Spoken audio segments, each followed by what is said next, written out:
কান্ডারি হইয়া নবী পার করিবেন সেই তরণী। নবী মোর পরশমণি, নবী মোর সোনার খনি, নবী নাম ভাবে যে জন সেই তো দোজাহানের ধনী।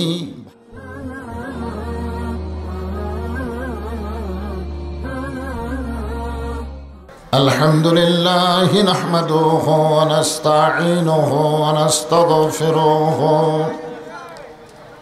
ওয়া নু'মিনু বিহি ওয়া নাতাওয়াক্কালু আলাইহি ওয়া নাউযু বিল্লাহি মিন শুরুরি আনফুসিনা ওয়া মিন সাইয়্যাতি আমালিনা। من يهدي الله فلا مضل له ومن يضلله فلا هادي له।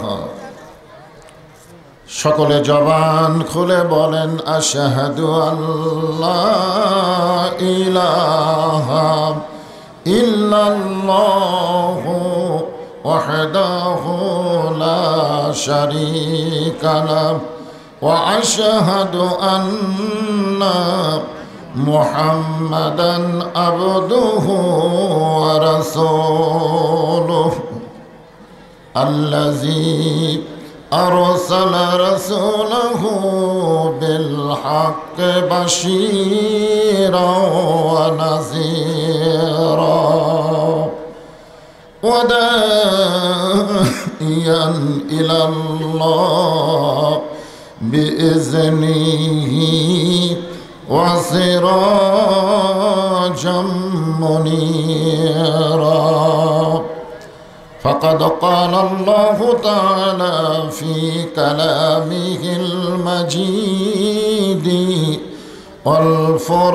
والفرقان الحميد। জবান খুলে সকলে পড়েন আউযু বিল্লাহি মিনাশ শাইতানির রাজিম। বিসমিল্লাহির রহমানির রহিম। ইয়া আইয়ুহাল্লাযীনা আমানুত্তাকুল্লাহা হাক্কা তুকাতিহি ওয়া লা তামুতুন্না ইল্লা ওয়া আনতুম মুসলিমুন। ইন্নাল্লাহা ওয়া মালাইকাতাহু ইসাল্লুনা আলান নবী ইয়া আইয়ুহাল্লাযীনা আমানু সাল্লু আলাইহি ওয়া সাল্লিমু তাসলিমা। আল্লাহুম্মা সাল্লি আলা মুহাম্মাদ ওয়া আলা আলি মুহাম্মাদ কামা সাল্লাইতা আলা ইব্রাহিম ওয়া আলা আলি ইব্রাহিম ইন্নাকা হামিদুম মাজিদ। আল্লাহুম্মা বারিক আলা মুহাম্মাদ ওয়া আলা আলি মুহাম্মাদ কামা বারাকতা আলা ইব্রাহিম ওয়া আলা আলি ইব্রাহিম ইন্নাকা হামিদুম মাজিদ। নবীজির পিতা আব্দুল্লাহ, নবীজির মাতা আমিনা, নবীজির দুদুমা হালিমা, নবীজির রওজা মদিনা সাল্লাল্লাহু জবান খুলে পড়েন সাল্লাল্লাহু আলাইহি ওয়াসাল্লাম, সাল্লাল্লাহু আলা মুহাম্মাদ, সাল্লাল্লাহু মশরিকে হুব্বে মুহাম্মদ। সকলে বলি সাল্লাল্লাহু আলাইহি ওয়াসাল্লাম।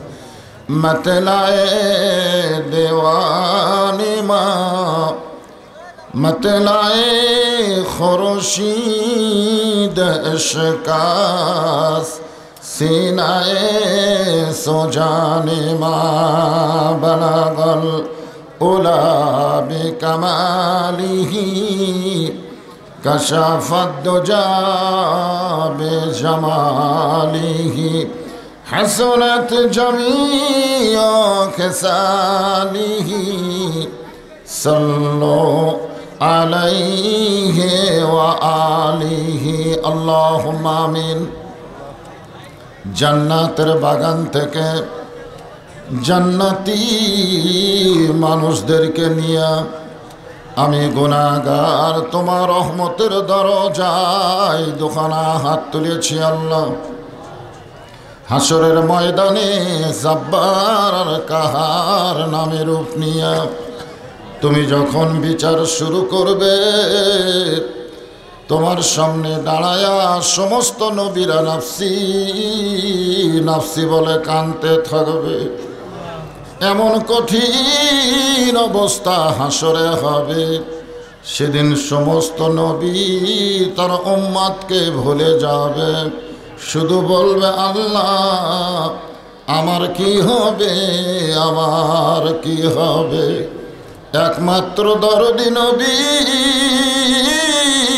শাফাতের কান্ডারি ইয়া রব্বি হাবলি উম্মতি বলে সেজদায় পড়ে যাবে।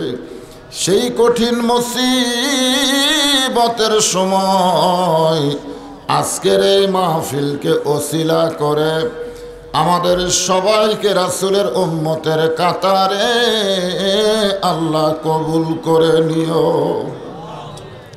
সুবহান রাব্বিকা রাব্বিল ইজ্জাতি আম্মা ইয়াসিফুন ওয়া সালামুন আলাল মুরসালিন আলহামদুলিল্লাহি রাব্বিল আলামিন। লা ইলাহা ইল্লাল্লাহ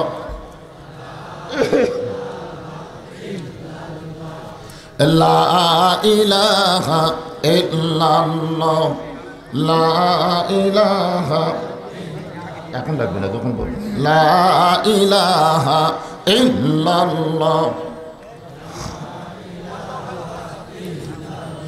চাঁদ সূরজ আর গ্রহ তারা আল্লাহ নামের পাগল পারা।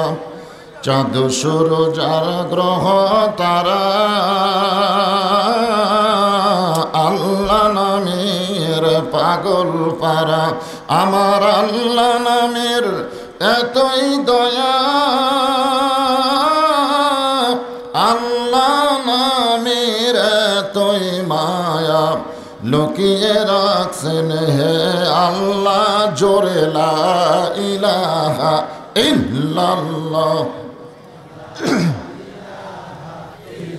ইল্লাল্লাহু ইল্লাল্লাহ ইল্লাল্লাহু ইল্লাল্লাহ লা ইলাহা ইল্লাল্লাহ লা ইলাহা। যার দিলে আছে আমার আল্লাহর ভয়, যার মনে আছে মরণের ভয়, আল্লাহ আল্লাহ সব সময়। যার দিলে আছে রে আল্লাহর ভয়, যার মনে আছে আল্লাহর ভয়, আল্লাহ আল্লাহ সব সময়। আহার নিদ্রা ভালো লাগে না এই দুনিয়া, ভালো লাগে না, ভালো লাগে শুধু আল্লাহ লা ইলাহা ইল্লাল্লাহ লা ইলাহা ইল্লাল্লাহু মুহাম্মাদুর রাসূলুল্লাহ। রাসূলের মহব্বত আমাদের অন্তরে আছে না নাই? কম না বেশি? মাশাআল্লাহ। আপনারা বলেন তো কম বেশি এটা মুখে বললেই হবে? কম বেশি মাপার যন্ত্রের নাম কি? জোরে বলেন। কি কয়? দাড়ি পাল্লা। ওয়াল ওয়াজনা বিল কিসতি ওয়ালা তুখসিরুল মিজান। আরবিতে হলো মিজান, বাংলায় আমরা বলি দাড়ি পাল্লা। ঠিক?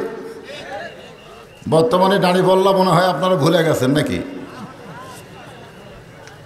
কিন্তু রাসূলকে বেশি মহব্বত করি না কম করি এটা মাপার যন্ত্র দাড়ি পাল্লা নয়। এটা মাপার যন্ত্র হলো রাসূলের সুন্নাত। যে রাসূলের সুন্নাতকে যত আঁকড়ে ধরবে তার কলিজার মধ্যে রাসূলের মহব্বত তত বেশি হবে। আপনারা বললেন বেশি, আমরা সাধারণ বাংলার লোকেরা জানি দাড়ি এবং টুপি একটা সুন্নাত। জোরে কোন ঠিক কিনা? এই শীতের রাত্রে মাথায় টুপি দিলে তো লাভ আছে, তারপর আপনাকে অনেকে মাথায় টুপি নাই। আমরা যখনই নবীর নাম শুনব অথবা নিজে জবানে উচ্চারণ করব, নবীর নাম বলা শেষ হলেই জবান খুলে বলতে হবে সাল্লাল্লাহু আলাইহি ওয়াসাল্লাম। আমি গতবার আপনাদের বলেছি যে আমরা এমন একটা দেশে জন্ম নিয়েছি, এমন একটা দেশে বসবাস করি যে দেশটা হলো ঘন বসতি। জোরে কোন কি বসতি? ভূগোল পড়েছেন আপনারা? ভূগোল মানচিত্রের মধ্যে যত দেশ রয়েছে পৃথিবীতে আয়তন অনুযায়ী সবচাইতে বেশি মানুষ বসবাস করে সে দেশের নাম হলো বাংলাদেশ। এরপরও 12 লক্ষ রোহিঙ্গা মুসলমানকে জায়গা আমরা দিয়ে প্রমাণ করেছি আমরা যত ঘন হই না কেন আমাদের কলিজা উদার। সুবহানাল্লাহ বলেন। তাহলে রোহিঙ্গা মুসলমানকে জায়গা দিয়ে যদি প্রমাণ করতে পারি কলিজা বড়, যারা আশেপাশে দাঁড়িয়ে আছে ওরা তো আমাকেরই ভাই, ওরা তো রোহিঙ্গা না, ঠিক কিনা বলে? তো ওদেরকে বসতে দেওয়ার জন্য যদি শীতের রাত্রে একটু চেপে বসা লাগে, নিরাপদ দূরত্ব বজায় রাখবেন। আমাদের বগুড়াতে কোনো মাহফিল করতে গেলে আগেই বলতে নিরাপদ দূরত্ব বজায় রাখা লাগবে, মানে একজন থেকে আর একজন কমপক্ষে 2 ফুট ফাঁকে ফাঁকে, তাছাড়া করোনা ধরবে। আমরা যখন মোবাইল করি তখন দেখবেন একটা নারী কণ্ঠ আমাদের কানের মধ্যে আসে না? আপনারা শোনেন নাই? কি বলে যে ঘর থেকে যখন বাইরে যাবেন মাস্ক ব্যবহার করবেন, ঘর থেকে যখন বাইরে যাবেন তখন কি পরবেন? আরো জোরে কোন? মাস্ক। কেন পরবেন? কারণ ঘর হলো নিরাপদ, বাহিরে হলো বিপদ। ঘর কি কোনোদিন কি বলেছে যে ঘরের মধ্যেও মাস্ক পরেন? এটা কি বলছে? এটা কেন বলে নাই? কারণ ঘর হচ্ছে নিরাপদ আর বাহির হচ্ছে বিপদ। আপনারা বলেন তো যে মাহফিলে আপনারা বসেছেন এটা কি গজব না রহমত? আরো জোরে বলেন। তাহলে রহমতের ভিতরে করোনা গজব আসতে পারে, এজন্য আল্লাহর রাস্তায় জমে জমে বসেন। এখান থেকে যখন বের হবেন তখন ফাঁক ফাঁক থাকবেন, অসুবিধা নেই। যখন বের হবেন তখন মুখে মাস্ক দিবেন। কি জন্য দিবেন? রাস্তাঘাটে চলতে গেলে ধুলাবালি আপনার নাকে মুখে ঢুকতে পারে। যাদের এজমা আছে তাদের ধুলাবালি ভিতরে ঢুকলে সমস্যা আছে না নাই? এজন্য মাস্ক ব্যবহার করা অত্যন্ত ভালো। এটা করোনার জন্য নয়, আপনার নিজের জন্য মাস্ক ব্যবহার করা অত্যন্ত ভালো। আমি আপনাদের বলবো আল্লাহর হস্তে বারবার যেন বলতে না হয়। প্রথমবারে বলি ওয়াজ শুরু করতেছি, একটু জমে জমে বসবেন। আপনাদের কারোর সামনে কি ফাঁকা আছে? কতক্ষণ আছে? যদি থাকে নিজ দায়িত্বে আপনি সামনের দিকে একটু জমে বসেন, পিছনে দাঁড়ানো ভাইগুলো যেন বসার জায়গা পায়। এখনো সবাই আসে নাই, আসতেছে। 34তম 5 দিন ব্যাপী সিরাতুন নবী সাল্লাল্লাহু আলাইহি সাল্লাম ও দোয়া মাহফিল। আজকের এই মাহফিলে আল্লাহ তাআলা যিনাকে সম্মানিত সভাপতির আসনে কবুল করেছেন, আমি আমার অন্তরের অন্তঃস্থল থেকে আজকের এই মাহফিলের সম্মানিত সভাপতিকে শুভেচ্ছা জ্ঞাপন করছি। সম্মানিত ওলামায়ে কেরাম, আপনাদের মাঝে মাঝে আলেম ওলামা আছে না নাই? যে সমস্ত আলেম ওলামা আপনাদের মাঝে মাঝে বসে আছেন, মঞ্চে উপবিষ্ট আছেন, মাগরিবের নামাজের পর থেকে এতক্ষণ পর্যন্ত যিনারা আলোচনা করলেন, আলেম সহ আজকের এই মাহফিলের বক্তাগণকে অন্তরের অন্তঃস্থল থেকে আমি শুভেচ্ছা জ্ঞাপন করছি। সম্মানিত আল্লাহর বান্দারা, যিনারা কঠিন শীতকে উপেক্ষা করে আরামের বিছানা, শীতকালে সবচাইতে মহব্বতের জিনিস হলো ল্যাপ কম্বল, ঠিক কিনা বলেন? নিচে তোষক, ওপরে ল্যাপ কম্বল, এইগুলোর মহব্বত কলিজা থেকে বের করে আল্লাহ রাসূলের মহব্বত অন্তরের ভিতরে ধারণ করে এই পবিত্র কোরআন কারিমের আকর্ষণে আমার সামনে যারা বসেছেন, আমি আমার অন্তরের অন্তঃস্থল থেকে আপনাদের সবাইকে শুভেচ্ছা জ্ঞাপন করছি। সম্মানিত মা বোনেরা, আমি অনেকবার এই মাহফিল এসেছি, এখানে পুরুষের চাইতে নারীদের সংখ্যা কম হয় না, বেশি, মাশাআল্লাহ। তো এত নারীরা আসে আজকের মাহফিলে, এই ধোবাবানার মাহফিলে, কিন্তু ওদের ভিতরে কোনো হইচই শোরগোল কিছু শোনা যায় না। জোরে কোন কথা ঠিক কিনা? আমি বাংলাদেশের বহু মাহফিলে, এই ধোবাপাড়া মাহফিলের নারীদের কথা বলে প্রশংসা করি যে হাজার হাজার নারীরা আসে, কিন্তু তাদের ভিতর থেকে একটা সাউন্ড পাওয়া যায় না, এত নিকটে তারা থাকে, অথচ মনে হয় তারা মরে গেছে। সম্মানিত মা বোনদেরকে অন্তরের অন্তঃস্থল থেকে শুভেচ্ছা জ্ঞাপন করে দীর্ঘ 1 বছর পরে অন্তরের অন্তঃস্থল থেকে জানতে মন চায় আপনারা কেমন আছেন। করোনা ভাইরাসের মহামারী থেকে আল্লাহ আমাদেরকে হেফাজত করেছেন, নানা রকম বিপদ আপদ মুসিবত থেকে আল্লাহ আমাদেরকে হেফাজত করে সুস্থ অবস্থায় আজকের এই জান্নাতের বাগানে আসবার, বসবার, কোরআন হাদিসের আলোচনা শোনার নিয়তে কবুল করেছেন। এটা আপনারা খুশি না বেজার? তাহলে জবান করে সমস্বরে সকলে বলবো রব্বানা লাকাল হামদ হামদান কাসীরান তাইয়িবান মুবারাকান ফিহি। আমরা প্রশংসা করলাম কার? নিদানে আখেরাতে তরাইতে পুলসিরাতে কান্ডারি হইয়া নবী পার করিবেন সেই তরণী।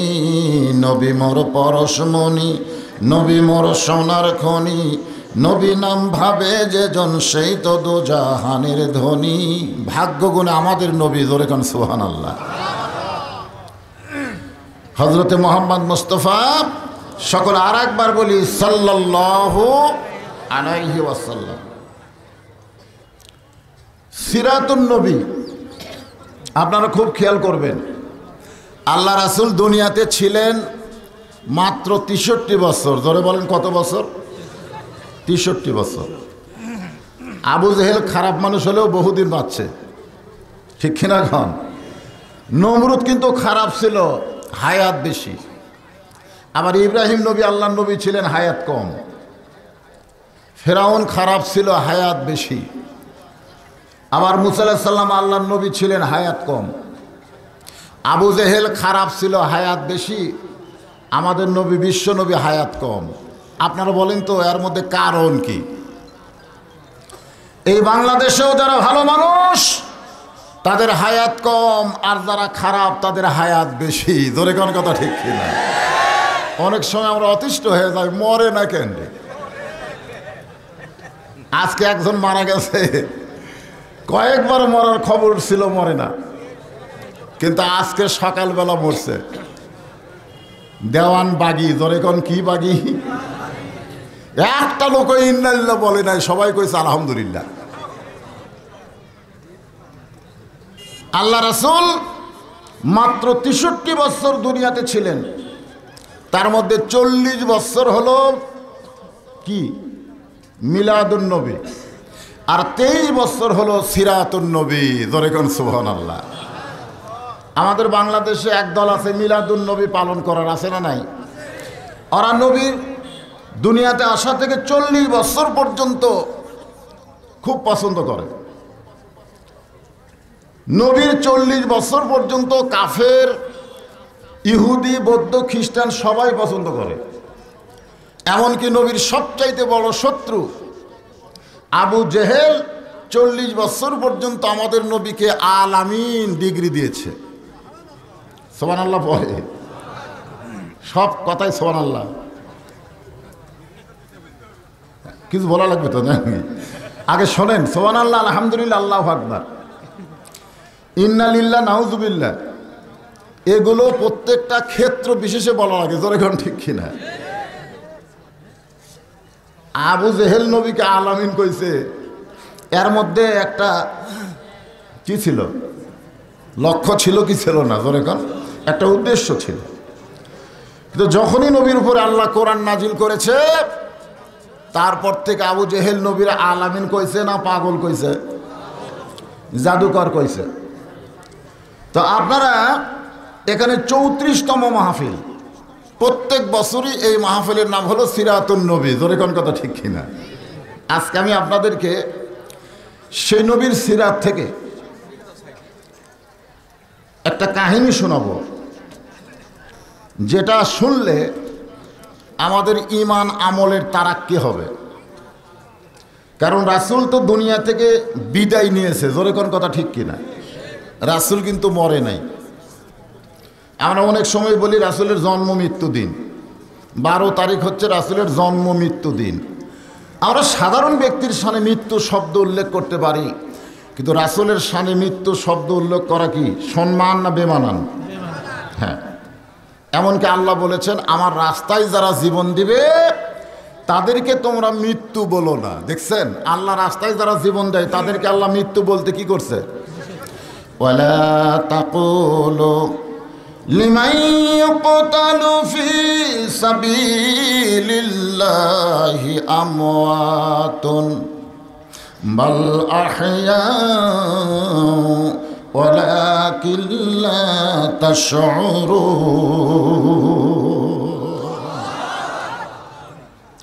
আপন ইচ্ছায় 3টা তসবিহ যে ব্যক্তি বলে, আপন ইচ্ছায়, বক্তার ঝাঁকির না, নিজের ইচ্ছায় 3টা তসবিহ যে ব্যক্তি উচ্চারণ করে, আল্লাহ রাসূল বলেছেন সে যত বড়ই পাপী হোক না কেন সে জান্নাতে যাবে।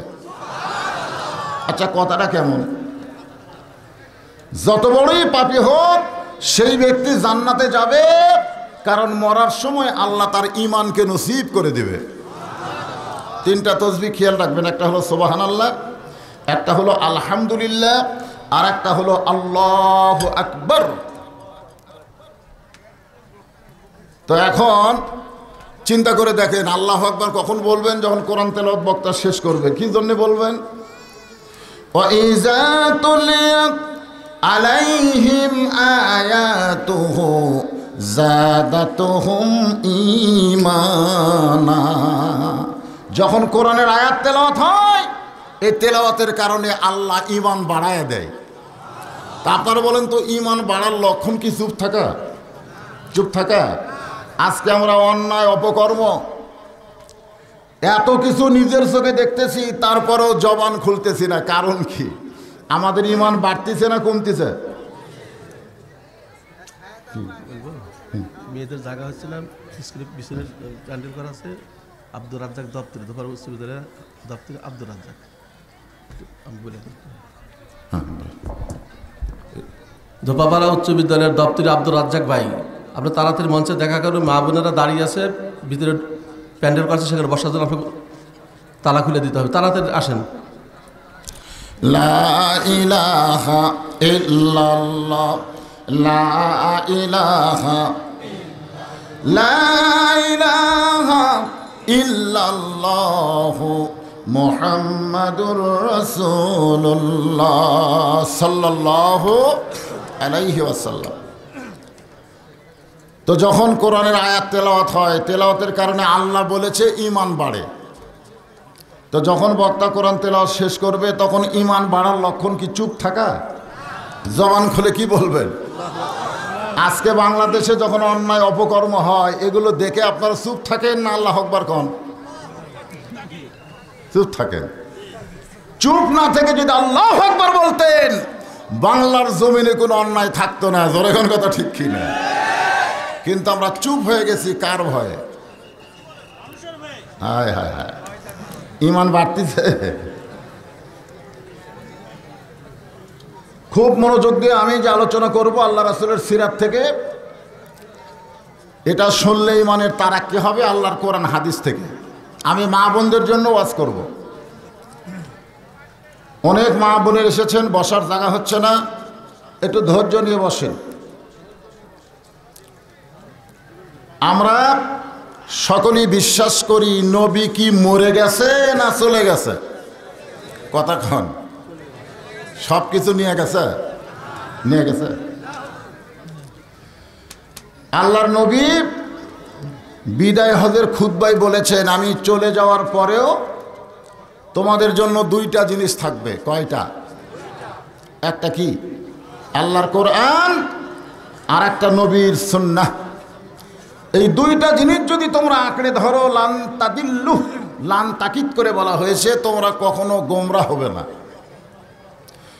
নবী চলে যাওয়ার পরেও আল্লাহর কোরআন নবীর সুন্নাহ আমাদের সামনে আছে না নাই? এখান থেকে প্রমাণ হলো নবী চলে গেলেও নবী কিন্তু মরে যায় নাই। আসলে আমাদের নবী যখন দুনিয়া থেকে চলে গেলেন তখন কিন্তু সাহাবীদের মধ্যে দুই দল হয়েছিল। ধর এখন কয় দল? কথা কন। নবী যখন দুনিয়াতে ছিলেন সমস্ত সাহাবীরা তখন এক দল ছিল। কয় দল?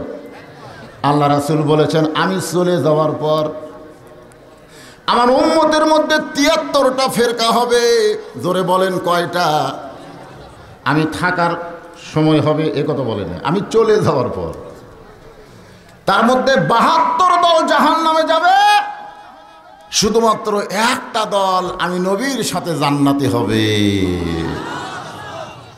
এখন আমরা কোন দলের মধ্যে আছি আজকের আলোচনা শুনলেই বোঝা যাবে। খালি তো আমল করলে হবে না, নিয়মতান্ত্রিক হচ্ছে কি না এটা আমাদের বোঝার দরকার আছে না নাই? জোরে কোন আছে না নাই? হ্যাঁ, নবী যতদিন ছিলেন ওয়াতাসিমু বিহাবলিল্লাহি জামিআও ওয়ালা তাফাররাকু, তোমরা একতাবদ্ধ হও আল্লাহর রজ্জুর উপরে, দলাদলি করো না, বিচ্ছিন্ন হয়ে না। এ কথা কার? কথা বলা লাগবে, মুখ বন্ধ করে থাকলে হবে? তাই কোরআনের মাহফিলে এসে মুখ বন্ধ করা যাবে না। আমাদের জবান খোলার একটা ট্রেনিং নিতে হবে। জোরে খান কথা ঠিক কিনা? আজকে রাস্তায় দাঁড়ায় পেশাব করে একটা লোকও কিছু কয় না। আপনি জানেন অন্যায় করে আর অন্যায় সহে।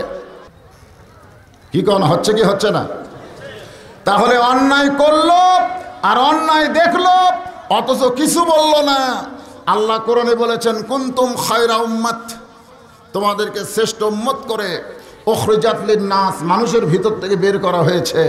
তোমাদের আমল হলো দুইটা, একটা হলো তা'মুরুনা বিল মারুফি ওয়া তানহাউনা আনিল মুনকার, সৎ কাজে আদেশ দিতে হবে, অসৎ কাজে বাধা দিতে হবে, তবে আমরা রাসূলের সিরাতকে গ্রহণ করতে পারবো। জোরে কোন কথা ঠিক কি না? তো নবী যখনই বিদায় নিয়েছে, নবীর ১ নম্বর সাহাবী হযরত আবু বকর বলতেছে আল্লাহর নবী যখন বিদায় নিয়েছে নবীকে দাফন করা লাগবে। জোরে কোন কি করা লাগবে? আপনারা হয়তো ভাবতেছেন হুজুর আপনি তো নবীর জীবনের শেষ কথা বলতেছেন। শেষ দিয়ে শুরু করি। 2 নম্বর ছাত্র হযরত ওমর বলতেছে নবী মরেই নাই। কেউ যদি বলে নবী মারা গেছে, তার দেহ থাকবে কিন্তু মাথা থাকবে না। 1 নম্বর বলতেছে দাফন করব, আর 2 নম্বর বলতেছে মরেই নাই। আপনারা বলেন তো একমত না দ্বিমত? এ কথা কয় না। নবী যখন দুনিয়াতে ছিল তখন আবু বকর ওমরের মত কি দ্বিমত ছিল না একমত ছিল? আবু বকর রাদিয়াল্লাহু যখন আয়েশাকে নবীর সঙ্গে বিয়ে দিছে, ওমর ফারুক বলেন আবু বকর ভাই, ওসমান আলী জামাই হলো, তুমি হলো শ্বশুর। আবু বকর বলে তোমার খবর কি? বলে তোমার মতের সাথে মত মিলে আমি আমার হাফসাকে নবীর সঙ্গে বিয়ে দিয়ে তুমি আর আমি শ্বশুর হওয়ার চাই। জোরে কোন সুবহানাল্লাহ। তাহলে নবী যখন দুনিয়াতে ছিল তখন 2 জনের মত কি একটা ছিল না 2টা ছিল? একটা। খুব খেয়াল করবেন। তো যেই দুনিয়া থেকে বিদায় নিছে সঙ্গে সঙ্গে 2 জনের 2 মত আছে। একজন কয় দাফন করব, আর একজন কইছে মরেই নাই। নরম নরম সাহাবী হযরত আবু বকর রাদিয়াল্লাহর কাছে গিয়ে বললেন, আপনার মতের সঙ্গে আমরা মত মিলে নবীকে দাফন করতে চাই, কারণ আল্লাহর নবী বলেছেন আল্লাহর পরে এই দুনিয়াতে কেউ যদি আমার দোস্ত থাকে তার নাম হলো আবু বকর।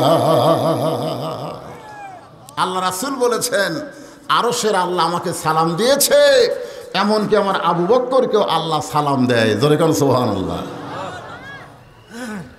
সমস্ত উম্মতের নেকি যদি এক পাল্লায় রাখা হয়, আর হযরত আবু বকরের 1 রাতের নেকি গারে সুরের নেকি যদি অন্য পাল্লায় রাখা হয়, সমস্ত উম্মতের নেকির চাইতে আবু বকরের নেকির ওজন বেশি হবে।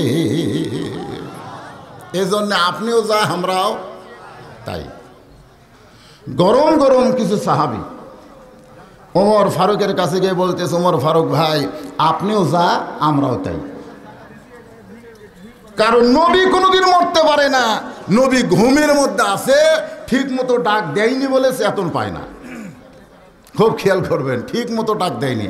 ডাক দেওয়ার আবার ঠিক মতো আছে, আছে না নাই? মুয়াজ্জিন আজান দিয়েছে আসসালাতু খায়রুম মিনান নাওম।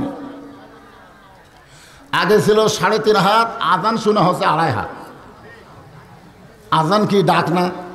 যেরকম আজান কি ডাক না, তো 2.5 হাত কেন? শীতের রাত আজান শুনবে না বলে ল্যাপ দিছে মাথার উপর। এখন ল্যাপ তো মাথার উপর দিলে পাও বের হবে, তো পাওটা নিয়ে এসে ভিতরে ঢুকাইছে, বাইরে থেকে মনে হচ্ছে চাউলের বস্তা ঢাকা থচ্ছে। আপনারা বলেন দুনিয়ার কোন মুয়াজ্জিন ওরে চেতন করতে পারবে? জোরে গান পারবে? ওরে চেতন করার আজান আছে, ওই ল্যাপ ছাড়াও বার হবে। সে আজান ইসলামে আছে না নাই? আছে, কিন্তু সে আজান তো দেওয়া হচ্ছে না। আল্লাযীনা ইম্মাক্কানাহুম ফিল আরদ, মুসলমানের মধ্যে কাউকে যখন ক্ষমতা দেওয়া হবে, মুসলমানের কেউ যখন প্রধানমন্ত্রী হবে, প্রেসিডেন্ট হবে, এমপি হবে, চেয়ারম্যান হবে, তাদের 1 নম্বর কাজ হলো আকামুস সালাত, নামাজ কায়েম করো। বাংলার সরকার যদি নামাজ কায়েম করার আইন করত, আজান ছাড়াও মুসল্লি মসজিদে আসতো। জোরে কোন কথা ঠিক না? আসল আজান নাই, ভেজাল আজান দিয়ে চেতন পাবে। গরম গরম সাহাবী বলে হযরত ওমরকে, ভাইজান আপনার মতের সঙ্গে আমরা একমত মিলে নবী কিন্তু দুনিয়া থেকে বিদায় নাই, নবী মরে নাই। কারণ আল্লাহর নবী বলেছেন আমার পরে কেউ যদি নবী হতো লাউকানা ওমর। সুবহানাল্লাহ। আপনারা জানেন নবীর যত সাহাবী ছিল সবচাইতে হযরত উমরের শানে আল্লাহ তাআলা এই কোরআনের 21টা আয়াত নাজিল করেছে। জোরে খান সুবহানাল্লাহ। কি মনে করতেছেন? নবীর মতো আল্লাহর পছন্দ হয় নাই, উমরের মত আল্লাহর পছন্দ হয়ে আল্লাহ তাআলা উমরের মতের উপরে আয়াত নাজিল করছে। সুবহানাল্লাহ কবেন না? তো বলতেছে আপনি যা করবেন আমরাও তাই। এখন আপনারা বলেন আগে ছিল দ্বিমত, আগে ছিল কি? কথা বুঝতেছেন না? আগে কি ছিল? আর এখন হয়েছে 2 দল। এখন কি 2 মত আছে না 2 দল আছে? একটা হলো নরম দল, একটা হলো গরম দল। নরম দল দাফন করবে আর গরম দল বাধা দিবে। আপনারা বলেন তো এটি কি মীমাংসা হবে না মারামারি হবে? আজকে আমাকে বাংলাদেশের খবর কি? বাংলাদেশের খবর কি মীমাংসার খবর? এই আলিমগুলো সব দলাদলি করতেছে। একদল হকের পক্ষে কথা বলতেছে, আর একদল হকের পক্ষেও না বাতিলের পক্ষেও না, মাঝামাঝি মুনাফিক সাজা কাম করতেছে। জোরে কোন কথা ঠিক কিনা? যার কারণে আজকে আমরা ধরা খাসি। মাঝে মধ্যে টেজের উপর আলেমদেরকে ধরে পাতি নেতারা সাইজ করতেছে। জোরে কোন কি নেতারা? পাতি নেতা। ইউটিউব খুললেই দেখা যায় হায় হায় হায় হায়। আমি তো চিন্তা করছি এই বুড়া বয়সে অপমান হওয়ার আগে ওয়াজ বন্ধ করে দেওয়া ভালো। জোরে কোন কথা ঠিক কিনা? যে হারে চলতেছে, এক এক বক্তার ওয়াজ এক এক রকম হচ্ছে। ও যে আমি বলে থাকি 6 কানা হাতি দেখবার গেছে। কয় কানা? 6 কানা হাতি দেখবার গেছে। কানারা হাতি দেখতেছে। কানারা হাতি কি দিয়ে দেখে? হাত দিয়ে হাতি দেখা যায়। তা হাতির কান ধরে বলতেছে হাতি তো কুলার মতন। আর এক কানা হাতির গাওয়াত হাত দেখা, এই মিথ্যাবাদী, হাতি হলো পাহাড়ের মতন। আর এক কানা হাতির পা ধরা কায় হাতি হলো থমের মতন। আর এক কানা হাতির ন্যাজ ধরা কায় হাতি হলো দড়ির মতন। এক এক কানা এক এক রকম বয়ান করতেছে। আসলে সবাই তো হাতির কথাই বলতেছে। জোরে কোন কথা ঠিক কিনা? কিন্তু কারুর কথার সাথে কারুর কথার মিল পড়ে না। আজকে আমাদের বাংলাদেশের বক্তাকের অবস্থা হয়েছে তাই। আমরা হয়েছি 6 কানা। জোরে কোন কয় কানা? পুরা হাতি দেখার মতন আমাদের যোগ্যতা নাই। আল্লাহর নবীর পুরা জীবনী, পুরা কোরআন আমাদেরকে দেখতে হবে। জোরে কোন কথা ঠিক কিনা? যাই যে দল করে ওই দলের কিছু কথা আছে কিনা ওইটার উপরে খালি মারে। বক্তার ওয়াজ শুনলেই বোঝা যায় এটা তাবলিগের বক্তা, এটা পীরপন্থী বক্তা, এটা আন্দোলনপন্থী বক্তা। এটা ওয়াজ শুনলেই বোঝা যায়। জোরে কোন কথা ঠিক কিনা? যাওয়ার সময় জনগণ এটা রাস্তার মধ্যেই গল্প করে, এটা কোন বক্তা রে? বুঝলো রে? খালি জিকির ফিকিরের কথা বেশি কয়, এই পীরপন্থী। ফজিলতের কথা বেশি কয়, সুবহানাল্লাহর কত সব, আলহামদুলিল্লাহর কত নেকি, ই তাবলিগ করে রে। আর যদি গরম গরম ঝাঁকি মারে যাবে আর কবে বাবা রে। আজকে আমি 3টার মধ্যেই থাকবো, 3টার মধ্যেই থাকবো। আমরা 3 দল করব না, 3 দল মিলে এক দলে আসবো। জোরে কোন কথা ঠিক কিনা? এই কোরআনে ফজিলত আছে না নাই? এই কোরআনে জিকির আছে না নাই? এই কোরআনে আন্দোলন আছে না নাই? তাহলে কানার মতন শুধু ফজিলত দেখব না, শুধু আন্দোলন দেখব না, শুধু জিকির দেখব না, আমরা গোটা কোরআন শরীফ দেখব। জোরে কোন ঠিক কিনা? অসুবিধা আছে? তুলে দিছে 9:30, অসুবিধা নাই তো।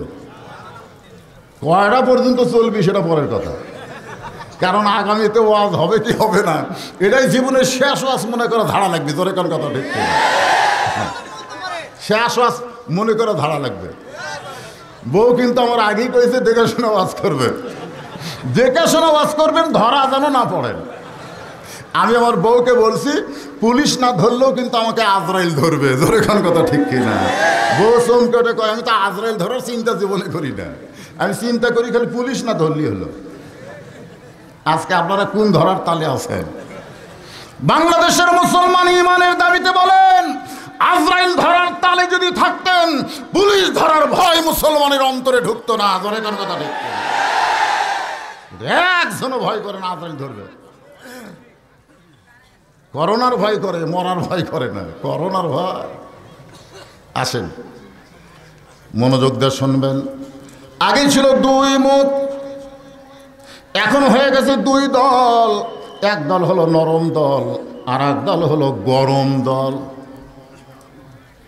এক নরম দল আসবে নবীকে দাফন করতে, আর গরম দল বাধা দিবে। আপনারা বলেন তো কি হবে? কথা কয় না। এমন সময় হযরত আবু যর গিফারি বলতেছেন আমরা আবু বকরের দলেও যাব না, আমরা হযরত উমরের দলেও যাব না, আমরা যাব হযরত আলীর দরবারে। দল বাড়তিছে না কমতিছে? এতক্ষণ আসল কি? আগে কিন্তু প্রথম হানাফি কিন্তু আগে, তারপরে হলো শাফি, তারপরে মালিকি, তারপরে হাম্বলি। বাড়তেছে না কমতেছে? আগে প্রথম ছিল কাদরিয়া, তারপরে চিশতিয়া, তারপরে নকশবন্দিয়া, তারপরে হচ্ছে মোজাদ্দিদিয়া।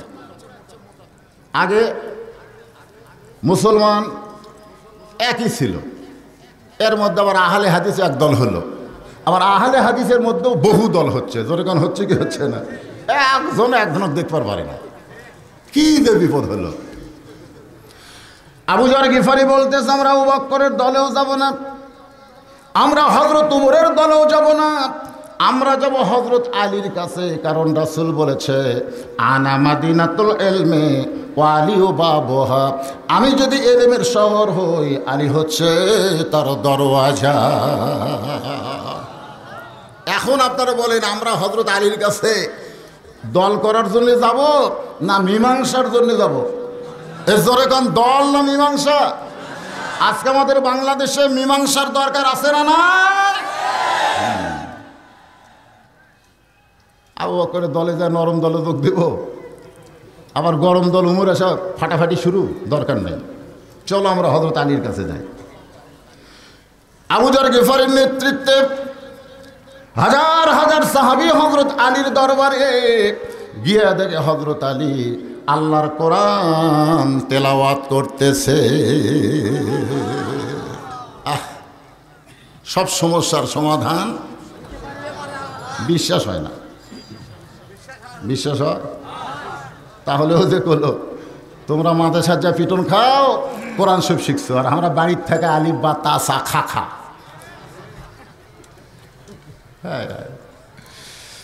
এইবারে যা দেখলাম ভাই, মৌলানাদেরকে অবমূল্যায়ন করা হলো আমার বাংলার জমিনে। তোর এখন কথা ঠিক কিনা? আমরা মৌলানারাও মোটামুটি সাইজ, আমাদের কিন্তু দল হয়ে গেছে একটা। জোরেখান কথা ঠিক কিনা? খালি মরিয়া দেখ, জানাজাকে পড়ায়,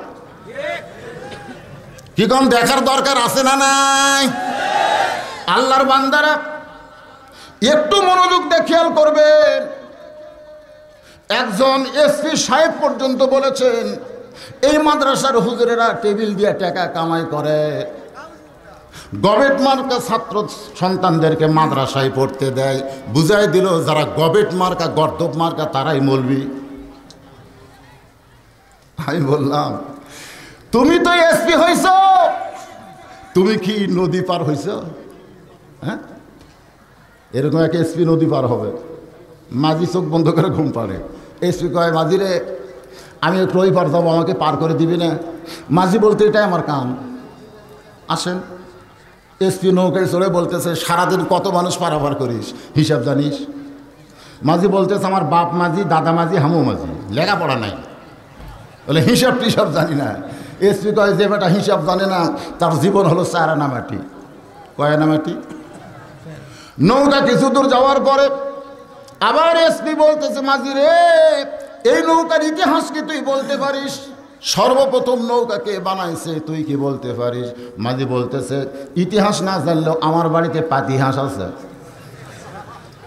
এসপি কয়, পাগল, যে বেটা ইতিহাস জানে না, তার জীবন আট আনা মাটি। নৌকা যখন নদীর মাঝখানের দিকে যায়, এমন সময় এসপি বলতেছে, এই মাঝি, তুই কি বিজ্ঞান জানিস? তুই কি বিজ্ঞান জানিস? এই নৌকা নদীর উপর, পানির উপর কেমনে ভাসতেছে তুই কি বলতে পারিস? মাঝি রাগ করে বলে, বাবু, আমি কিছুই জানি না। ওর এসপি বলতেছে, যে বেটা বিজ্ঞান জানে না, তার জীবন হলো 12 আনা মাটি। নৌকা কিন্তু নদীর মাঝখানে, আসমানে কালো মেঘ করে ঝড় উঠছে, এত জোরে ঝড় উঠছে, নৌকা খালি টলমল টলমল টলমল করতেছে। এসপি বলতেছে, মাঝি রে, যে জোরে ঝড় উঠলো, নৌকা বুঝি ডুবা যায়, নৌকা বুঝি ডুবা যায়। মাঝি মুচকে মুচকে হাসে আর বলে, ডুবুক নৌকা, আমার চিন্তা নাই। এসপি কয়, পাগল, কয় কি, নৌকা ডুবে গেলে আমাকে মৃত্যু হবে? মাঝি বলতেছে, আপনার হবে, আমার হবে না, কারণ আমি সাঁতার জানি। এসপি কয়, আমি তো সাঁতার জানি না। ও, তুই সাঁতার জানিস না? তুই অঙ্ক জানিস? হিসাব কর, কয় ফুট নদীর তলে যাবো, কয় ফুট? তুই ইতিহাস জানিস? মরে আযাব ইয়াজিদের মতন তোকে ঘৃণা করবে, তোর ইতিহাস বস্তা বজা হবে। পানির অপর নাম জীবন, তোদের বিজ্ঞান কইছে, কিন্তু যেই বেটা সাঁতার জানে না, পানির অপর নাম তার জন্য মরণ হবে। জোরে কোন কথা ঠিক কি না? আমি বাংলাদেশের এসপিদের বলবো, বাংলাদেশের ওসিদের বলবো, বাংলাদেশের হাই কোয়ালিটির যারা নেতা আছে তাদেরকে বলবো, তোমরা সব কিছু জানো কিন্তু সাঁতার জানো না। আল্লাহর কোরআন হলো সাঁতার জানা। অত বকওয়াজ করো না। সূরা ফাতিহা ঠিক মতো আমার বাবার জানাটা আমি কর্ম কয় তকবীরে করবি, হয়তো খাড়া হলে তকবীর ভুলে যাবি। ধরে কর কথা ঠিক কিনা?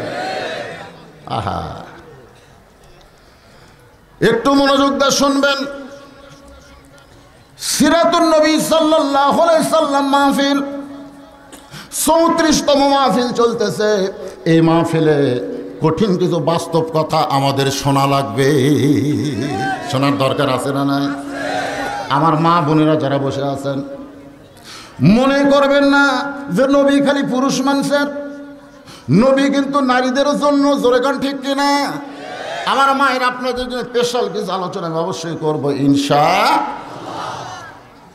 হযরত আলী তখন কি করতেছে? কোরআন তেলাওয়াত। আবার তখন কন্যা যে কোরআন পড়তেছে,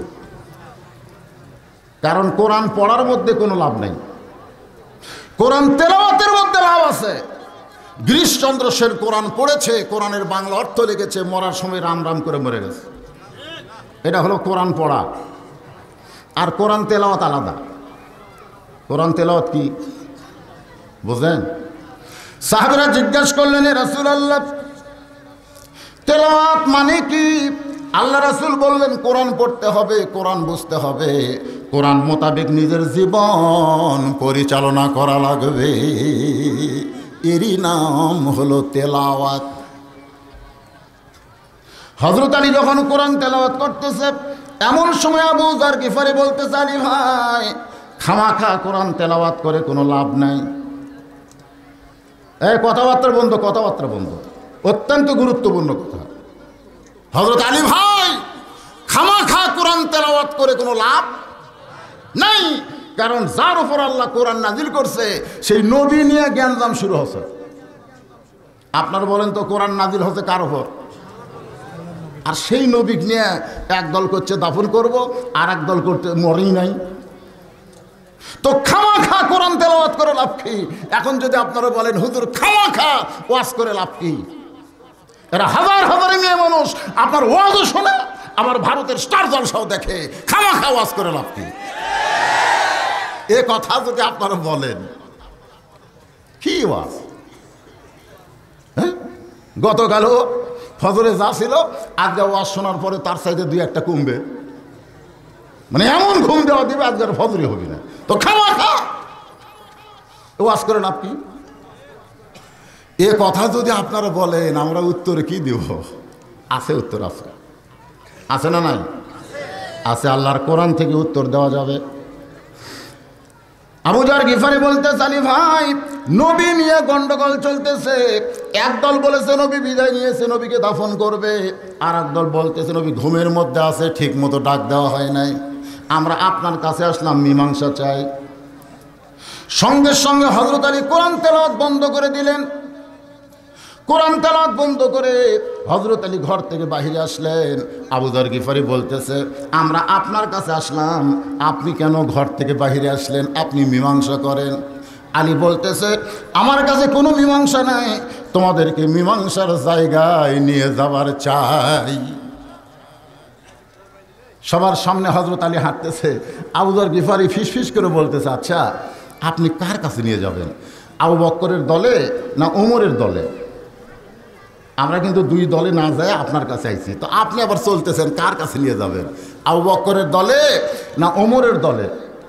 সঙ্গে সঙ্গে হযরত আলী আসমানের দিকে তাকালেন। সুবহানাল্লাহ কোন? আসমানের দিকে তাকাই বললেন, রে নবীর সাহাবীরা, তোমরা যদি প্রকৃত মুসলমান হও তাহলে আবু বকরের দল করাও যাবে না, উমরের দল করাও যাবে না, কারণ মুসলমানকে কেবলমাত্র আল্লাহর দল করতে হবে। এখান থেকে কি বুঝলেন?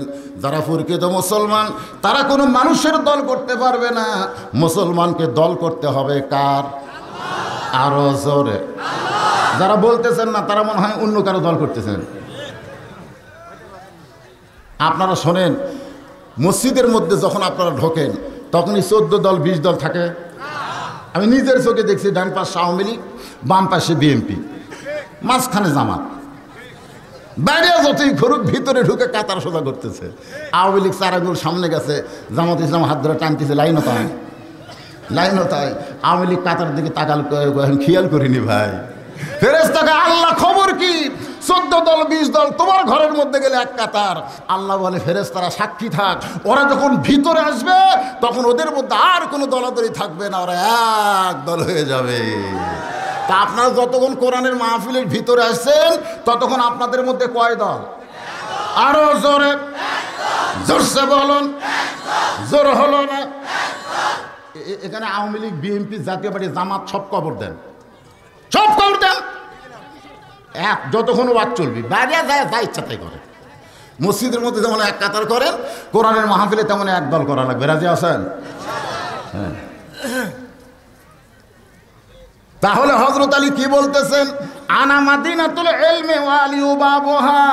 নবী বলেছেন আমি হচ্ছে ইলমের শহর, আলী হচ্ছে তার দরওয়াজা। তাহলে পৃথিবীর শ্রেষ্ঠ শিক্ষিত একজন আলেম বলতেছে মানুষের দল করা জায়েজ নাই, মানুষকে দল করতে হবে কার? আবু বকরের কাছেও নিয়ে যাব না, উমরের কাছেও তোমাদেরকে নিয়ে যাব না, তোমাদেরকে এমন একটা জায়গায় নিয়ে যাব যে জায়গায় গেলে তোমরা মীমাংসা পাবে। সুবহানাল্লাহ, জোরে বলেন না। আমি আপনাদেরকে আজকে এই কোরআন শরীফ দিয়ে এমন একটা জায়গায় নিয়ে যাব যে জায়গায় গেলে 72 দল হব না, আমরা 73 নম্বরের জান্নাতি দল হব। জোরে কোন কথা ঠিক কিনা? রাজি আছেন? কারা কারা রাজি? আল্লাহ খাত দেখান। লিল্লাহি তাকবীর, হাত নামান। মাশাআল্লাহ। খাগে এইগুলো লোক ধরে এক দলে যায়, আর চিন্তা করা লাগবে? কোনো টেনশন নাই। হযরত আলীর সামনে সামনে হাজার হাজার সাহাবীরা পিছনে পিছনে রওনা দিয়েছে, কারণ হযরত আলী এমন একটা জায়গায় যাবে যে জায়গায় গেলে মীমাংসা হবে। জোরে কোন কি হবে? খুব খেয়াল করবেন। উম্মাহাতুল মুমিনিন, মায়েশার ঘর।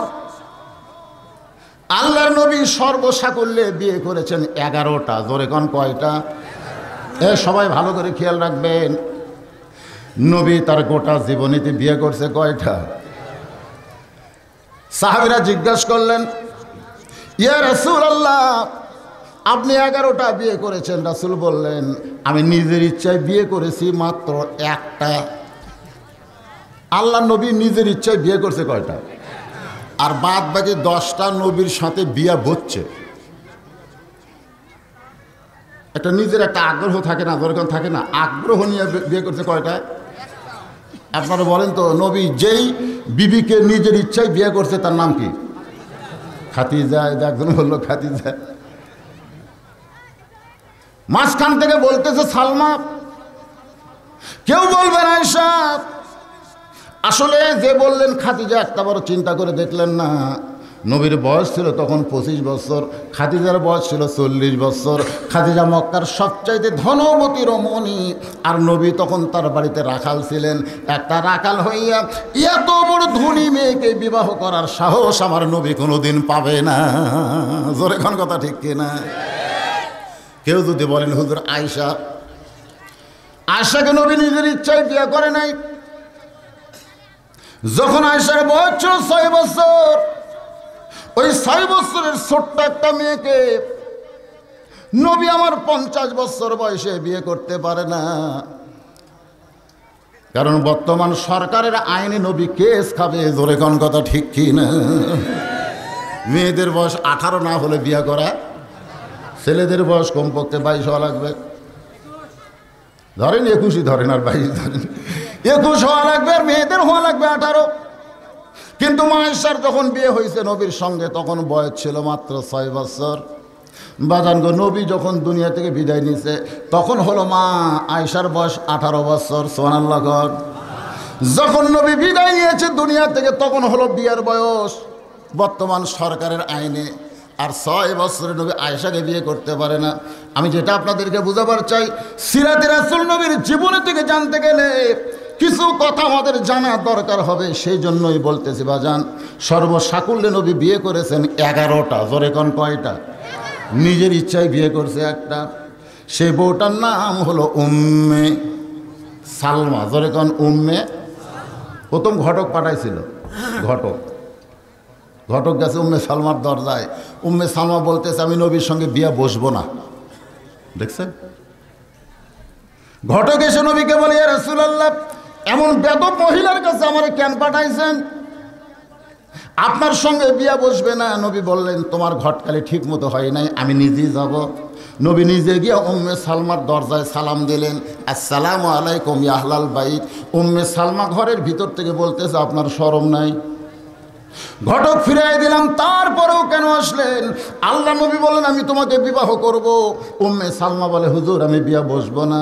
নবী বললেন বিবাহ করাই লাগবে, কেন বিয়া বসবো না? উম্মে সালমা বলেন যদি আপনি আমাকে বিয়ে করেন তাহলে আমার 3টা শর্ত পুরা করা লাগবে। আল্লাহ নবী বলেন উম্মে সালমারে বিনা শর্তে আল্লাহ আমাকে আরশে নিয়ে গেছে, আল্লাহর সঙ্গে আমার মিরাজ হয়েছে, আর তুমি একজন মেয়ে হইয়া নবীর সঙ্গে বিয়া বসবা 3টা শর্ত দিলে, তোমার 3টা শর্ত পুরা করে হলেও আমি তোমাকে বিবাহ করব ইনশাআল্লাহ। আমার মায়েরা বোনেরা যারা পর্দার অন্তর আছেন তাদের জন্য ওয়াস্তা রাইখা দিলাম কি 3টা শর্ত উম্মে সালমা নবীকে দিলেন, আর শর্ত পুরা করে হলেও নবী তাকে বিয়ে করবে। উম্মে সালমার মধ্যে এমন কি গুণ ছিল যে গুণের কারণে আমাদের নবী বিয়া পাগলা হয়ে গেল। সুবহানাল্লাহ। উম্মাহাতুল মুমিনিন আয়েশার ঘরের দরজায় হযরত আলী দাঁড়ায়, হাজার হাজার সাহাবী তাকায় থেকে হযরত আলী মা আয়েশার ঘরের দরজায় দাঁড়াইছে। এমন সময় হযরত আবু বকর আলীর ডান হাতটা ধরে বলতেছে আলী রে, শবে সাদেকের সময় নবী বিদায় নিয়েছে, এখন দেখো কত সময়। আল্লাহ রাসূল বলেছেন 3টা কাজ তোমরা তাড়াতাড়ি করবে, 3টা কাজ করতে তোমরা দেরি করবা না। তার মধ্যে একটা কাজ হলো মানুষ যখন মারা যাবে তখন তাড়াতাড়ি তাকে দাফন করা লাগবে। 3টা কাজের মধ্যে একটা কাজ হলো মানুষ মরে গেলে অযথা দাফনে বিলম্ব করা যাবে। জোরে কোন যাবে? 2 নম্বর হলো ছেলে মেয়ে যখন যুবক যুবতী হবে বিবাহের ব্যাপারে তোমরা দেরি করো না, কারণ যদি দেরি করো তাহলে কামের আগেই তারা অকাম করবে। জোরে কোন ঠিক কি না? কামের আগে অকাম। এই যে মেয়ের বয়স 18, ছেলের বয়স 21, এটা হলো সরকারি বয়স। জোরে কোন কি? আপনারা বলেন তো সরকারি আর দরকারি দুইটা কি এক? সরকারি আর দরকারি। আপনারা বলেন তো কত বয়সে দরকার? যে বয়সে ছেলে মেয়ে প্রেম করা শিখে ওই বয়সে বিয়ে দেওয়া দরকার। জোরে ঘর কথা ঠিক কি না? ও বিয়ে 18, 21 আর বিয়ের আগে যা করে করুক নাকি? একটু মনোযোগ দিয়ে শুনবেন। রাসূল বলেছেন ছেলে মেয়ে যখন যুবক যুবতী হবে তখন তাদের বিয়ে দিতে তোমরা দেরি করবা না। আর 3 নম্বর হলো তুমি যদি ঋণগ্রস্ত হয়ে যাও, হাতে টাকা আসার সঙ্গে সঙ্গে ঋণ পরিশোধ করতে আর দেরি করো না, তাহলে তাড়াতাড়ি করতে হবে। কয় কাজ? তার মধ্যে একটা কাজ হলো শবে সাদেকের সময় নবী বিদায় নিয়েছে, এত বেলা হয়ে গেল এখন পর্যন্ত নবী দাফন হলো না। হযরত আলী বলতেছেন দাফন করবেন, আপনাকে বাধা দিয়েছে কে? বলতেছে বাধা দিচ্ছে ওমর। ওমর বলেছে কেউ যদি বলে নবী মরে গেছে তার দেহ থাকবে কিন্তু মাথা থাকবে না। আলী রে, তুমি যদি আমার পক্ষ নাও ওমরের ক্ষমতা নাই আমাদেরকে বাধা দিতে পারে। সুবহানাল্লাহ। এখান থেকে বোঝা গেল হযরত আলী খালি জ্ঞানের দিক দিয়ে 1 নম্বর ছিল না, শক্তির দিক দিয়ে এ কথা কয় না কেন? আল্লাহ রাসূল বলেছেন আমার 4 জন সাহাবী 1 নম্বর। কয়টা? তার মধ্যে নরমে 1 নম্বর আবু বকর, গরমে 1 নম্বর ওমর, সম্পদে 1 নম্বর ওসমান, আর জ্ঞানী ১ নম্বর আলী। আবার রাসূল বলেছেন শক্তিতেও আমার ১ নম্বর আলী। জোরে কোন সুবহানাল্লাহ। আল্লাহ বলেছেন আসাদুল্লাহিল গালিব। তো তুমি যদি এখানে আমার সাথে যোগ দাও, নবীর দাফন করতে উমরের ক্ষমতা নাই, বাধা দিবার পারে। উমর যদি আসে, এই নবীর দাফন করে কে রে, আর হযরত আলী যদি কয় আপনারা কোন উমর আসবে না 2 ধাপ পিছনে যাবে? এখান থেকে একটা ফতোয়া নেওয়া লাগবে, যারা বড় আলেম হবে তারা শুধু জ্ঞানের দিক দিয়ে বড় হবে না, তাদের শক্তিতে সাহসেও তাদের বড় হতে হবে। ধরে কোন কথা ঠিক কিনা? আজকে বড় বড় আলেমগুলো হক কথা কয় না, বড় বড় আলেমগুলো হক কথা কয় না। আমরা টুটকা ফটকা কবার যাই আর টেজের উপরে গরম দেখায়। কি কম আহমদ শফি হুজুর দুনিয়া থেকে বিদায় দিছে, হক কথা যদি টেজের উপর পড়ে কেউ আসর পারছে? কেউ আসর পারছে? প্রধানমন্ত্রীর কাছে মুসাফা করার জন্য, আর হামাগর পুলিশ আছে সাইজ করার জন্য। এই জন্য যে যত বড় আলেম হবে হযরত আলীর মতন তাকে বীর হওয়া লাগবে। জোরে কোন কথা ঠিক কিনা? আবু বকর বলতেছে তুমি খালি আমার সাথে থাকো, নবী দাফন করতে আর কোনো সমস্যা। এমন সময় হযরত ওমর এসে আলীর বাম হাত ধরে বলতেছে, আলী রে এত দেরি করছো কেন? নবী সম্পর্কে ফতোয়া শুরু হয়েছে। আবু বকর বলতেছে নবী নাকি বিদায় নিয়েছে, নবী দাফন করব। আলী বলতেছে আপনার বিশ্বাস কি? ওমর ফারুক বলতেছে নবী ঘুমের মধ্যে আছে, ডাক দিলেই নবী চেতন পাবে, কিন্তু সঠিকভাবে নবীকে ডাক দেওয়া হয় নাই। ইসলামের আলো জ্বালায়া দিয়া নবী ঘুমায়া। আপনারা বিশ্বাস করেন না? করেন না? তাহলে সাকিয়া করবেন, ইসলামের পতাকা উড়ায়া দিয়া নবী শুইয়া আসেন সোনার মদিনায়। যদি বিশ্বাস করেন ঘুমায় আছে, শুয়ে আছে, তাহলে ওমর ফারুকের সাথে আপনারা একমত। ঠিক? এখন ঠিক?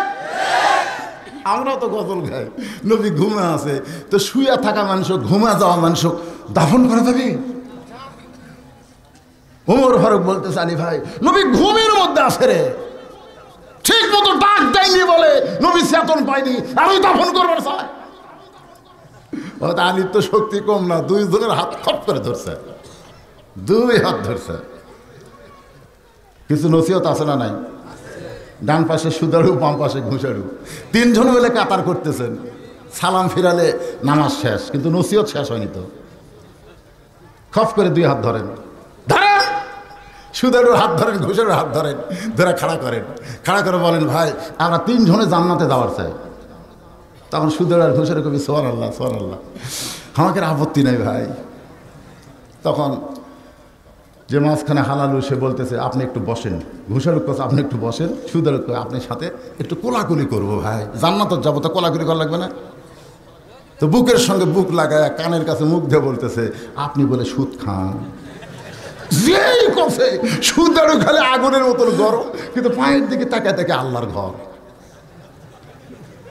কারণ তুমি যতই গরম হও জাগা মতো ধরলে আর গরম থাকবে না। ধরে কথা ঠিক না ভাই? তুমি বলে সুদ খাও, যেই কষে ওইখানে পায়ের দিকে তাকায় আর কয় এমন জায়গা ধরলু রে, এই ধরাটা খালি রাস্তা ধরলে তোর চাপা ফাটানো হলে, কিন্তু এমন জায়গা ধরছে মিথ্যা বলা যাবে না।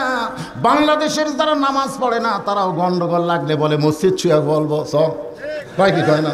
বিশ্বাস না করিস মসজিদ ছোঁড়ে, আমি করলাম তুই নামাজ পড়িস, তা পড়ি না, তো মসজিদ ছুঁয়ে কি হবে? মসজিদ আল্লাহর ঘর, আমি বিশ্বাস করি। বাংলাদেশের যারা নামাজ পড়ে না তারাও বিশ্বাস করে মসজিদ কার ঘর? আরো জোরে বলে ভাই, জোরে কইনি ভাই। উদু ইলা সাবিলি রব্বিকা বিল হিকমা, আমি হিকমতের সাথে তোমার কানে কানে বলছি ভাই তুমি কি সুদ খাও? মাঝে মধ্যে একটু খাই ভাই, আর কি বলি, মাঝে মধ্যে একটু খাই। যেই কথা মাঝে মধ্যে খাই তখন বলতেছে 1 টাকা খালে মায়ের সাথে 36 বার 42 বার জিনা করার গুনাহ হয়। তো এখন তুমি কি করবে? মায়ের সাথে জিনা করবে না নামাজ পড়বে? যে কোনো একটা করো, হয় সুদ খাও, নামাজ বাদ দাও, নামাজ ধরো, সুদ বাদ দাও, তুমি দুটাই ধরবে। আল্লাহ কয় নামাজের জোরে ফায়েশা কাজ যাবে দূরে, পাক কোরআনের আছে ঘোষণা।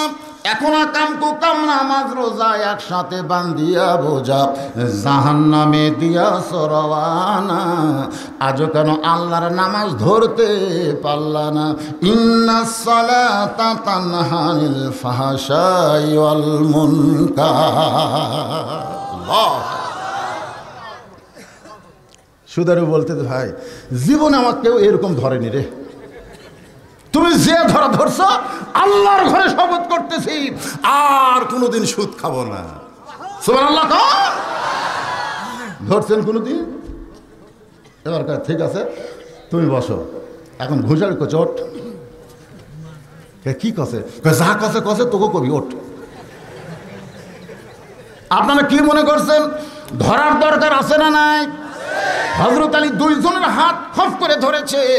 আসাদুল্লাহ ইল গালিবের দুই হাত, একটা নরম আর একটা গরমকে ধরে বলতেছে, আপনারা বলেন তো আপনারা কে? আপনারা সত্যি করে বলেন তো আপনারা কে? আবু বকর বলতেছে আমি 1 নম্বর, আর ওমর হলো 2 নম্বর। এই দুনিয়াতে 10 জন সাহাবীকে আল্লাহ জান্নাতের সার্টিফিকেট দান করেছে, তার মধ্যে 1 নম্বর আবু বকর আর 2 নম্বর হযরত ওমর। সুবহানাল্লাহ। হযরত আলী বলতেছেন তাহলে বলেন আপনি হলেন 1 নম্বর, আপনি হলেন 2 নম্বর। আপনারাই যদি গ্যাঞ্জাম করেন তাহলে সাধারণ মানুষের খবর কি? চিন্তা করে দেখেন, আপনি একজন বড় এনায়েতপুরী, আপনি হলেন আব্বাসী হুজুর, আপনি বলতেছেন নবী নূরের তৈরি। আর একজন কওমির জামিল মাদ্রাসার হুজুর বলতেছে নবী মাটির তৈরি। সাধারণ মানুষ কিন্তু আজ থেকে 20 বছর আগে এই নিয়ে কোনো চিন্তা করেনি। জোরেখন কথা ঠিক কিনা? কারণ বলা হবে আমার নাবি উকা কবরে তোমার নবীকে, নবী কিসের তৈরি এইটা তো প্রশ্ন করা হবে না। কিন্তু আপনারা বড় বড় আলেম হইয়া জনসাধারণের মাঝখানে কেন বললেন নবী মাটির তৈরি, কেন বললেন নবী নূরের তৈরি? এই কথা বলেই তো আপনারা জনগণের মধ্যে ডিভাইডেড করে দিলেন। তাহলে সাধারণ জনগণ পড়বে বেকায়দা। আপনারাই 2 জন, আপনি 1 নম্বর, আপনি 2 নম্বর। আপনারাই যদি 2 জন 2 রকম কথা কন, তো সাধারণ সাহাবীদের খবর কি? নবীর সিরাত থেকে, সিরাতুন নবী থেকে আমাদের এটা জানার অধিকার আছে না নাই? যেখানে আছে না নাই? একটু মনোযোগ দিয়ে শুনবেন। আবু বকর বলতেছে আলী তুমি জ্ঞানী মানুষ, কারণ রাসূল বলেছেন জ্ঞানীর দিক দাঁড়িয়ে হলো 1 নম্বর। সুবহানাল্লাহ। ওমর ফারুক বলতে আলী রে, নবী বলেছেন তুমি হলে জ্ঞানের দিক দিয়ে 1 নম্বর। আমরা বুঝতে পারিনি ভাই, তোমার কাছ থেকে আমরা মীমাংসা চাই। আপনারা বলেন তো 2 নেতা যদি একত্র হয়, পাতিগুলো আর কি করবে? এই চামচাগুলো কি করবে? নেতা যদি নামাজের সময় কয় নামাজ পড়ি, চামচারা নাপাক শরীর থাকলেও বাধ্য হয়ে নামাজ ধরবি। ধরে এখন কথা ঠিক কিনা? আমাকে নেতা আবার নামাজ পড়ে। এই যে বললো না আমার আগে যে ভাইজান, ডিসি সাহেব নামাজ পড়লে মানুষ মনে করবে ডিসি নামাজ পড়ে, চেয়ারম্যান নামাজ পড়লে মানুষ মনে করবে চেয়ারম্যান নামাজ পড়ে। কিন্তু রাসূল বলেছেন লা সালাতা লা ঈমানা, তুমি যতই মুসলমানের দাবি করো, তুমি যদি নামাজ না পড়বা তোমার ঈমান থাকবে না। যেরকম ঠিক যে নেতা নামাজ পড়ে না তার পাশে তুমি চামচাগিরি করো, তুমি কি মনে করছো তোমার এই দুনিয়ায় শেষ? আহা, হযরত আলী বলতেছেন আমার কাছে যদি মীমাংসা চান তাহলে শোনেন, আল্লাহর নবী এখন কোথায়? না না, আবু বকর আর উমর বলতেছে, এটা সবার সামনে এটা হচ্ছে। তো এখন আপনারা 2 জন বলেন, সমস্ত সাহাবীরা তো খালি খাড়া হয়ে আছে, মানে নবী বিদায় নিছে, সাহাবীদের খাওয়া দাওয়া আছে। আপনার কি মনে খাওয়া দাওয়া আছে? সমস্ত সাহাবী চাতক পাখির মতন খালি তাকে আছে 3টের দিকে, 2 দল নেতা আর একটা হলো মীমাংসা। আবু যর গিফারিকে বলছে এমন জায়গায় নিয়ে যাব যেখানে গেলে মীমাংসা হবে।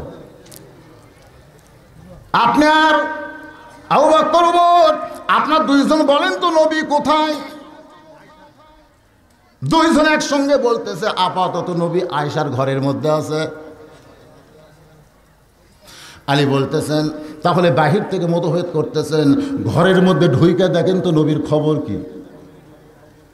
নবী বিদায় নিছে না ঘুমের মধ্যে আছে, এটা বাহিরে তলাতলি করার দরকার নাই, বরং ঘরের মধ্যে গিয়ে দেখেন নবী ঘুমের মধ্যে আছে না বিদায় নিছে, এটা নবী তদন্ত করা দরকার। আবু বকর বলতেছে আসলেই তো তাই রে, আমরা ঘর না ঢুকতি, আপনারা বলেন তো ভিতরে ঢোকার দরকার আছে না নাই?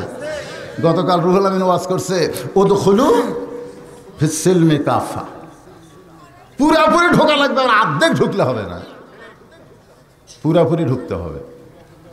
ওমর ফারুক বলেন আলী অত্যন্ত জ্ঞানী কথা বলেছেন, আসলেই নবী বিদায় নিছে না ঘুমের মধ্যে আছে, এটা বাহির থেকে চিল্লা কোনো লাভ নাই, এটা ভিতরে ঢোকা লাগবে, কারণ ভিতরে না ঢুকলে আসল খবর জানা যাবে।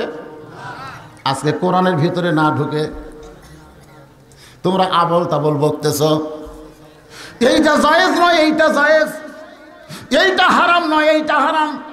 তুমি বাহির থেকে চিল্লা চিল্লি না করে আল্লাহর কোরআনের মধ্যে ঢুকে দেখো আল্লাহর কোরআন কি বলে। কোরআন বলেছেন অনুনাজ্জিলু মিনাল কুরআনি মা হুয়া শিফাউ ওয়া রাহমাতুল লিল মুমিনিন। আমি যে বলবো সব সমস্যার সমাধান আপনারা বলবেন দিতে পারে আল কোরআন, বলতে পারবেন না? সব সমস্যার সমাধান আল কোরআনের আলো, ঘরে ঘরে জালো। মাশাআল্লাহ সুবহানাল্লাহ, তা তো কসে রে ভাই, কয়নি? ওদের শামীম ওসমান সাহেব কসে 22 বছর হলে তাহাজ্জুদ পড়ে, দৈনিক 24 ঘন্টার মধ্যে 70-80 রাকাত নফল পড়ে, ফরজ বাদি, প্রতিদিন 2 পারা করে কোরআন পড়ে, প্রতিদিন 2 পারা করে কোরআন পড়ে।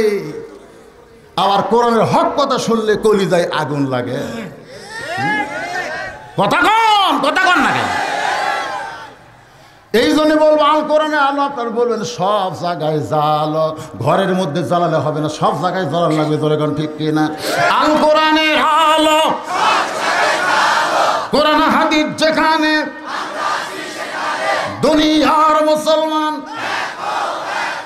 ওমর ফারুক বললেন আলী তাহলে নবী ঘুমের মধ্যে আছে না নবী বিদায় নিয়েছে, এটা তদন্ত করার জন্য কে ঢুকবে?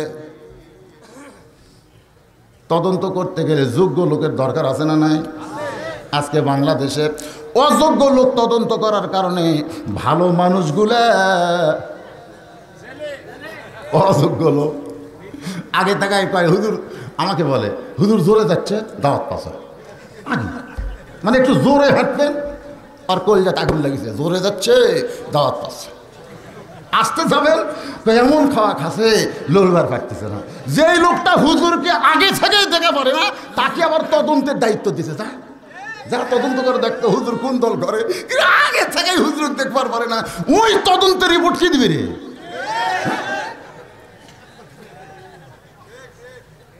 নবীর জীবনী থেকে শুনে নেন, তিনি তদন্ত করতে পারবেন না, তদন্ত করারও একটা যোগ্যতা লাগবে, জোরে গান ঠিক কিনা? হযরত আলী বলতেছেন তদন্ত কে করবে এইটা আমাদের চিন্তার কোনো দরকার নাই, ঘরের মালিক যিনি তদন্তের দায়িত্ব দিবেন তিনি। ঘরের মালিককে খালি আয়েশা উম্মাহাতুল মুমিনিন 6 লক্ষ হাদিসের হাফেজা, সুবহানাল্লাহ কোন?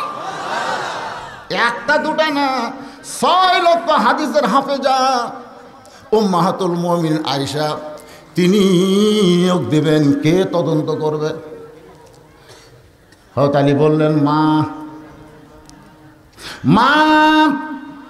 আমাকেরও মা হযরত আলীরও মা, উম্মাহাতুল মুমিনিন। সমস্ত মুমিনদের মা হচ্ছে নবীদের স্ত্রীরা। জোরে কোন সুবহানাল্লাহ।